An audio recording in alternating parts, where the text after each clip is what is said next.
Hello, আসসালামু আলাইকুম রহমতুল্লাহি ওয়া বারাকাতুহু।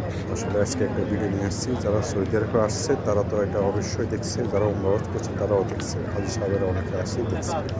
এটা হয়েছে উহুদ পাহাড়, যেখানে আমাদেরকে সাহাবীদের খবর বলা হয়েছে। এখানে সাহাবীদের কোনো খবর বলা হয় এখানের এই জায়গাটার জন্য। এই সাইনবোর্ডগুলো দেখতেছেন, এখানে লেখা আছে যে কোন কাজটা ইসলামের জন্য শিরক, কোন কাজটা ইসলামের জন্য মানে ভালো, এখানে লিখে রাখছে। হয়তো আমরা উহুদ পাহাড়ে আসি, অনেকে কী করে পাথর নিয়ে যায়, মাটি নিয়ে যায়, এগুলো বিভিন্ন নিয়ত করে, বিভিন্ন আশা করে এগুলো নিয়ে যায়। এখানে বাংলা, হিন্দি, উর্দু, ইংলিশে মানে লিখে রাখছে যে তুমি এখানে আসলে কোন কাজটা তোমার জন্য শিরক, কোন কাজটা তোমার জন্য ভালো, কোন দোয়াটা করতে হবে। এই সাইনবোর্ডগুলোতে মানে সকল ধরনের ভাষাগুলো লিখে দিয়ে দিচ্ছে। আমরা তো এখানে অনেকে আসি কী করি, পাথর নিয়ে যায়, মাটি নিয়ে যায়, অনেক কিছু করে যায়। এটা হচ্ছে উহুদ পাহাড়ের মসজিদের বাইরের স্থানের ভিডিও। এখানে অনেকে এসে নামাজ পড়ে, ব্যক্তিগতভাবে ফাঁসক নিজের নামাজ পড়া, ফাঁসক নামাজ তো পড়ে।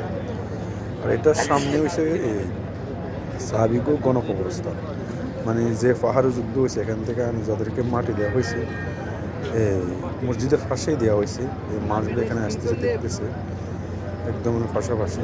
আর যেটাকে বলা উহুদ পাহাড়ের পাহাড়, এটা আসলে অনেকে এখানে দেখা যাইতেছে দূর থেকে।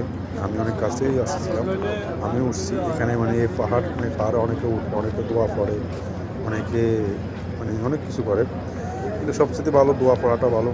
আর এখানে ইসলাম কীভাবে প্রতিষ্ঠা হয়েছে, ইসলামের জন্য আমাদের সাহাবীরা নবী রাসূলরা কত কষ্ট করছে। এই উহুদ পাহাড়ে আসলে আসলে ইসলামে অনেকটা দেখার মতো জিনিস আছে। এখানে আসলে আসলে ইসলামটা বোঝা যায়। আলহামদুলিল্লাহ, আমি আসছি আপনাদেরকে আসার প্রদান করব। আমিন।